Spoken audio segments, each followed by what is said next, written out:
বড়ো সাহিত্য সভাৰ যি অধিৱেশন ডিমাকুছিত অনুষ্ঠিত হ'ব ইয়াৰ লাই খুঁটা স্থাপন কৰাৰ এটা অনুষ্ঠান আছিলে যেটো আমাৰ সকলোৰে শ্ৰদ্ধাৰ আমাৰ BTCৰ CM প্ৰমোদ বড়ো ডাঙৰীয়া তেখেতে আজি মুখ্য অতিথি হিচাপে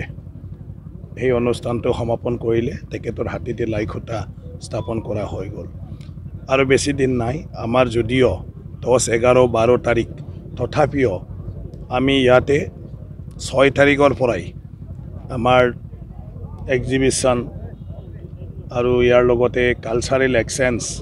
প্ৰগ্ৰামবিলাক কন্টিনিউ হৈ থাকিব 6 তাৰিখৰ পৰাই সেইকাৰণে দ্ৰুতগতি এতিয়া কামটো কৰি থকা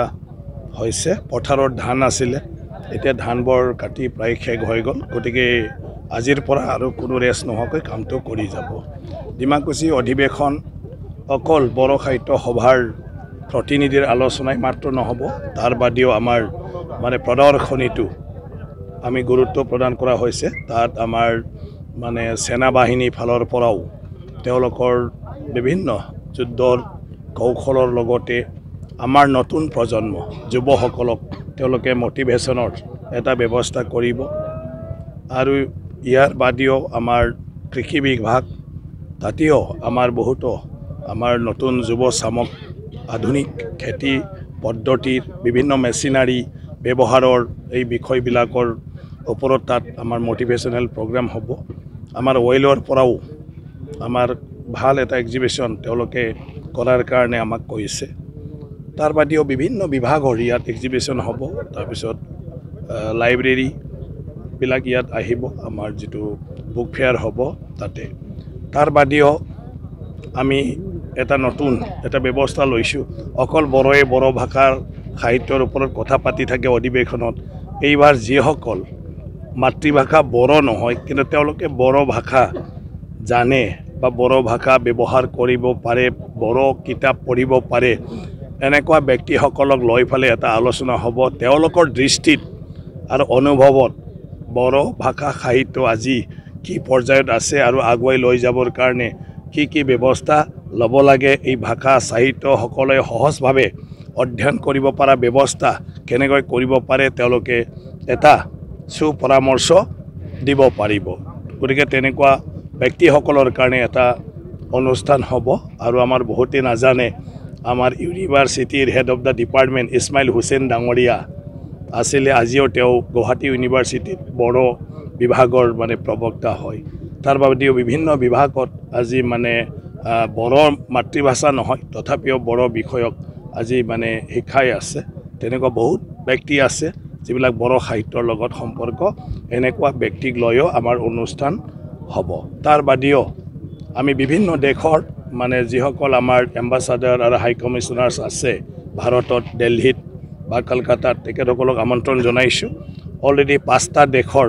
মানে এম্বাছাডাৰ সকলে মানে আমাক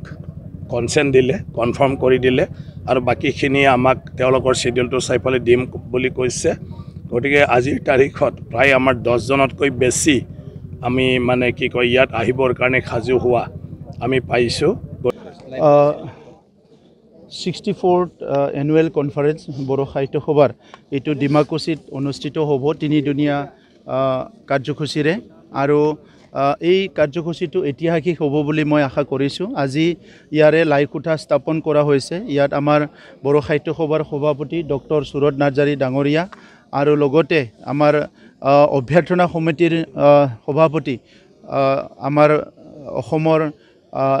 অসম এছেম্বলিৰ অধ্যক্ষ বিশ্বজিৎ দৈমাৰী ডাঙৰীয়াৰ লগতে বহুতখিনি ডিগনিটেৰিজ ইয়াত উপস্থিত আছে দল সংগঠন সবে উপস্থিত আছে ডিমাকুছিত বড়ো সাহিত্য সভা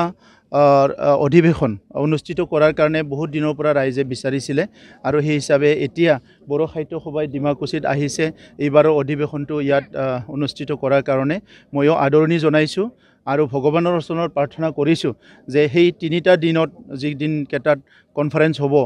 অধিৱেশন হ'ব, সেইটো যাতে সকলো দিশৰ পৰাই এটা ভাল পৰিৱেশত সম্পন্ন হয়, ইয়াৰ কাৰণে ভগৱানৰ ওচৰত প্ৰাৰ্থনা কৰিছোঁ।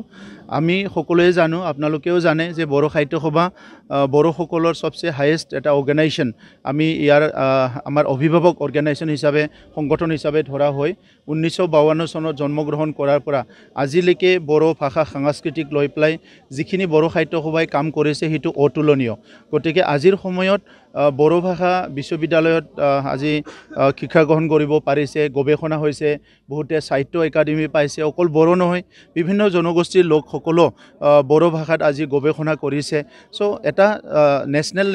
নেশ্যনেল লেভেলত এটা অৱস্থাত বড়ো ভাষা আহি গ'ল আৰু 8th শিডিউলত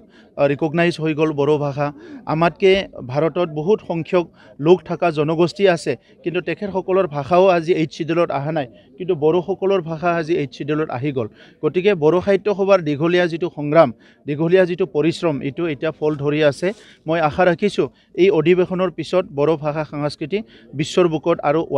এখোজ আগুৱাই যাব, মই সেইটোকে আশা ৰাখিছোঁ।